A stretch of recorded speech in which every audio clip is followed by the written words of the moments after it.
Karen's Corner. Thank you so much for joining me today. I have a brush lettering tutorial I'd like to show you today. I have a passion for art, for hand lettering, for God's Word, and I just want to share what I know with you all, and I hope that somehow through this channel you'll be inspired. My passion for brush lettering started back in 2016. I started to see all this really pretty calligraphy, all this pretty lettering, bounce lettering, and I thought that looks like fun. And then I started seeing books at the bookstore and these art tutorials, and I thought that looks like a lot of fun. And so in 2016, I broke my hand, my dominant hand, and I was like, okay. And 9 weeks later and 4 weeks of therapy, I was able to pick up my pen again, and it's actually really good therapy or exercise for your hand.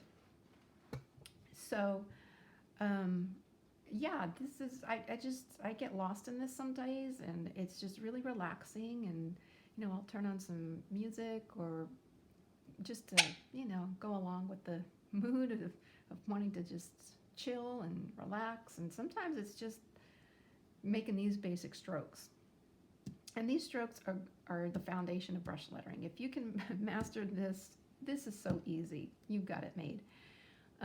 This is, even if you've been doing it for a while or you just started, this is always something, life gets in the way of things, and there are weeks or something that go by where I haven't picked up my pen, and I'll go back to the basics just to warm up.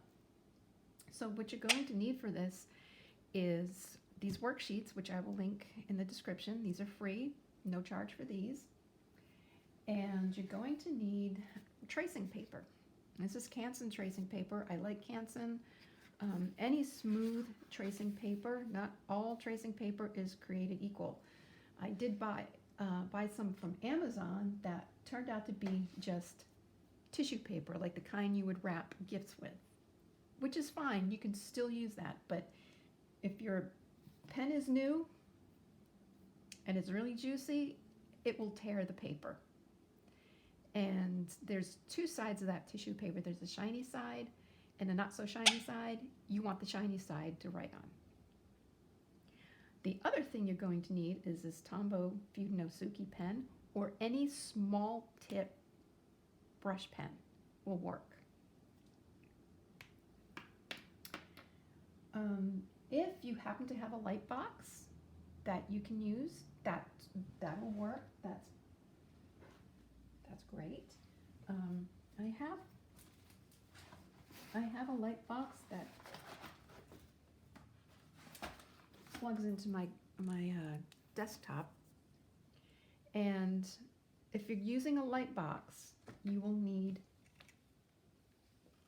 your brush stroke worksheet, and you're going to need paper, plain old paper. Well, not plain old paper, plain old good paper. This is 120 GSM, and you think for a ream of paper, for $10 for a ream of paper, that's expensive, but you're getting 500 sheets. Now, I've priced marker paper, which you can still use in the art stores and Michael's, and it was just a small pad for $18.99. So whatever your budget affords,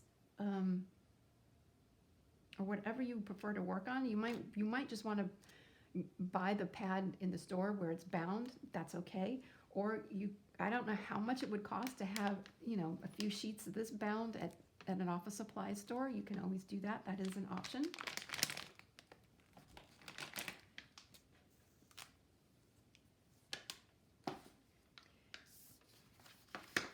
Okay, so why don't we get started with practicing and learning brush strokes. So what you're going to do is lay your tracing paper over the worksheet. And how you hold your pen is going to be unique to you. Make sure that your elbow is supported. It will help so much if you can do this supported. And typically you want your pen to be perpendicular and at a 45-degree angle to the paper. Your paper can be tilted. There's some people that don't tilt their paper. You know, it's whatever is comfortable for you. And if you're left-handed, I will link a description to a video from someone who is left-handed, and it can be done. Don't worry, it can be done.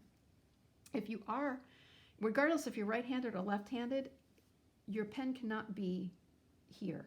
It has to be here. You're not going to get the thin strokes and the thick strokes by holding it this way. So, what you need to do, and it's really simple, but you need to be mindful of where your pen begins and where it ends.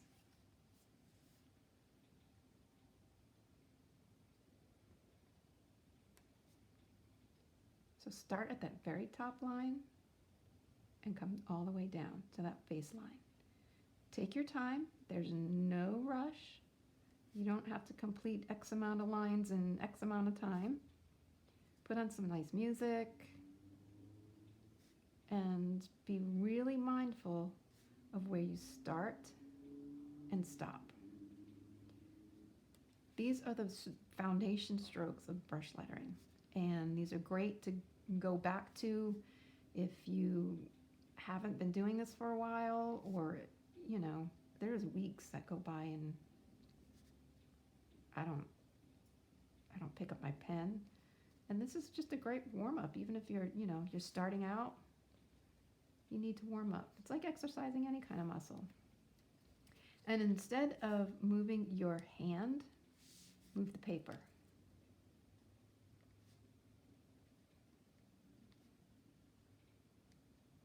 So, okay, so you get the idea.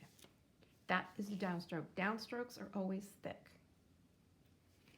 Now the upstroke, same hand position, however it's comfortable in your hand. You might have to try it a different couple of ways. That's fine. The upstrokes are thin. And once again, you're just using the tip of your pen. You're not applying much pressure. And be mindful of where you start and stop. Thick stroke down, thin stroke up, and light pressure on this upstroke. You know, not everyone is going to be perfect. That's okay. That's why you practice.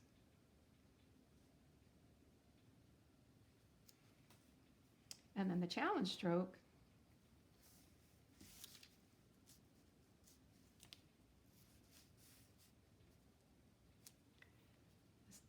thick stroke down, thin stroke up. Thick stroke down, thin stroke up. Thick stroke down, thin stroke up. Just like that. Okay. So that is page 1. Now this next stroke is called the upstroke.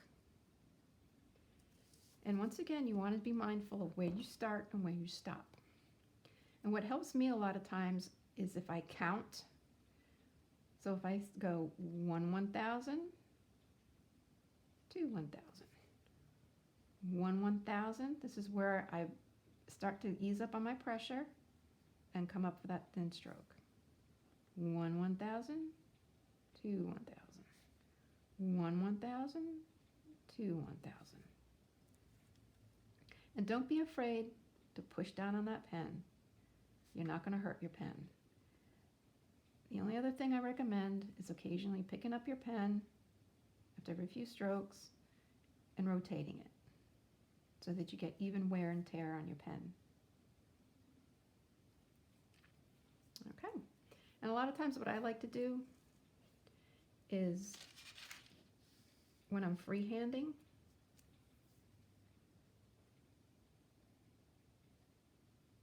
I like to put it over another oh, look, that, see? Not too shabby. Okay. So the next stroke is the underturn. No, I'm sorry, it's the overturn. So thin stroke up, thick stroke down. Mindful of where you're placing your pen, where you lift up, and where you press down and stop. So 1/1000, 2/1000, 1/1000, 2/1000. You know, whatever works for you. If it's something else that you want to repeat to that beat, that's fine. Okay, so this next stroke can be a little tricky. It's kind of like an S. And you'll use this a lot with the M's, the N's, and H, U's, W's. And once again, mindful of where you start and stop. This is about start midway between that dotted line and the bass line. Thin stroke up, thick stroke down, thin stroke up. So what you want to do is you want to get that muscle memory in.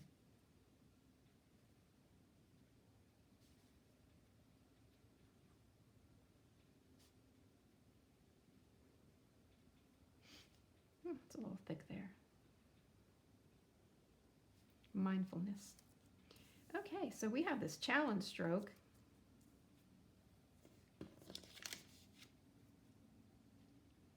And it's actually not as hard as it looks. Start at the bass line, thin stroke up, thick stroke down, thin stroke up, thick stroke down, thin stroke up. Ooh, it's a little shaky. When I've had caffeine, my strokes can be a little shaky, so be careful if this is, you know, right now if it's just practice, but if you're doing something that's, you know, for somebody else and you want to give it away, you might want to rethink when you have your caffeine. So thin stroke up, thick stroke down, thin stroke up, thick stroke down, and then up again. Oops, a little off there.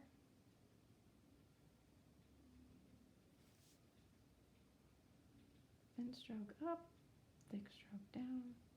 See, not every one of my strokes are going to be perfect. But let's try and end on a good note.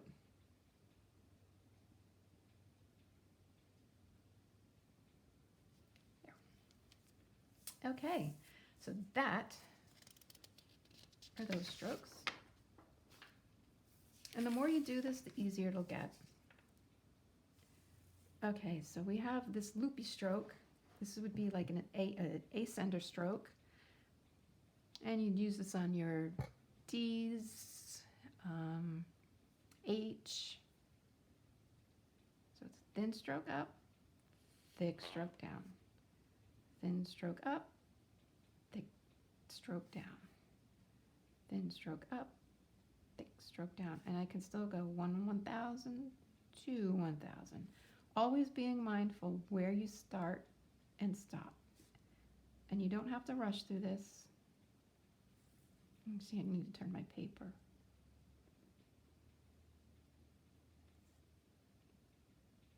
Always conscious of where that pen is going. Sometimes I get so lost in it, I'm not paying attention to what I'm doing.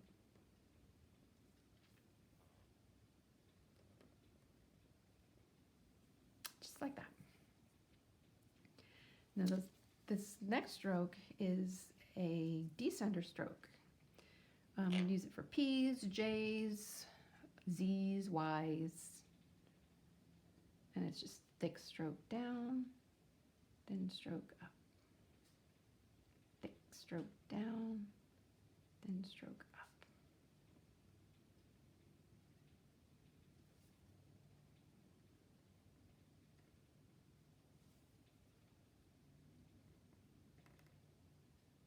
Okay. And their next stroke, I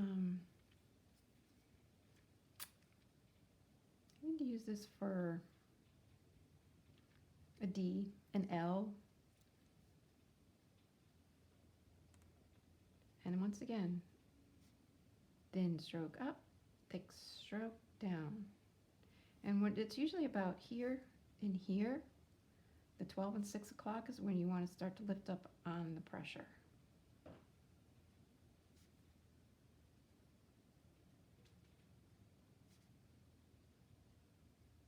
Oops, I went a little fast there.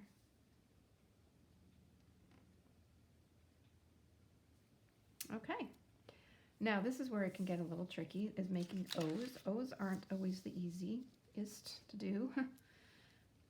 But once again, start here at the top of that dotted line, thick stroke down, 6 o'clock, start coming up, thick stroke down, 6 o'clock, ease up.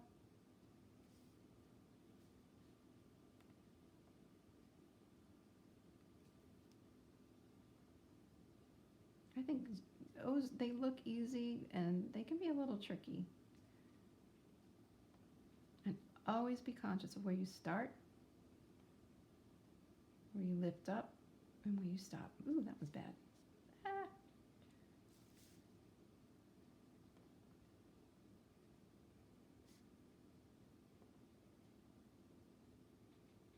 Okay, and we're moving on. This is our last page. It's a little bit trickier. I saved the hard stuff for last. And this next stroke is like a backwards O. Instead of starting and coming down on the left side to make that thick stroke, you're going to start at the top, come down on the right side, lift up, and then come up with the thin stroke on the right side, left side. So thick stroke down on the right, thin stroke up on the left. This is not an easy. Some people have, can get it right away. Others, like me, it takes a while, and that's okay. It's why we practice.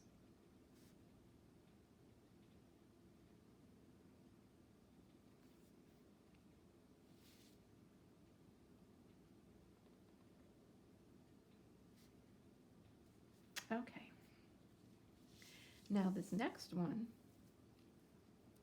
you're going to use this stroke for like the lowercase b's and p's and s, and it's much like the backwards O, because you're going to start with a small tail, thin tail. When you come up to 12 o'clock, thick stroke down, 6 o'clock, ease up, and then just loop it. Kind of looks like a 2.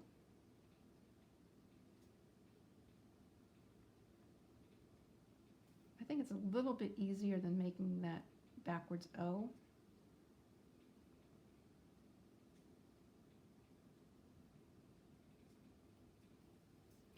And now if you're really up for the challenge, you can put that, all of what you've learned on those previous 3 pages right here. Here's the ascending stroke. And then here's that backward stroke. There's a descending stroke. And when you get into that, back into that thick part, that's a good place to rest. Pick up your pen, stretch your hand, and then pick up right there where you left off and complete your letter. And then S is just thin stroke up, and that number 2. Then thick stroke down and curve. The curvy backwards curve.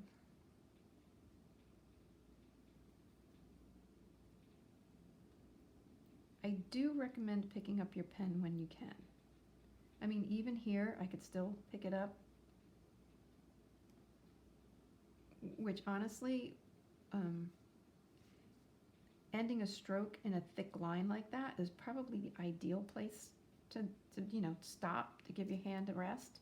But there, if you have to pick it up, just start where you left off.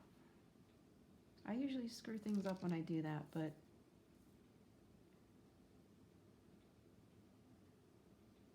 you're not gonna, it's gonna be pretty hidden here. You're not gonna be so obvious when you let up in the middle of that stroke. So there you have it. Really easy, really simple. It just takes practice. And let me know if you have any questions. I'd be happy to answer them. Be sure to like, subscribe, and share this. And thank you so much for joining me today, and wishing everybody a very happy 2023.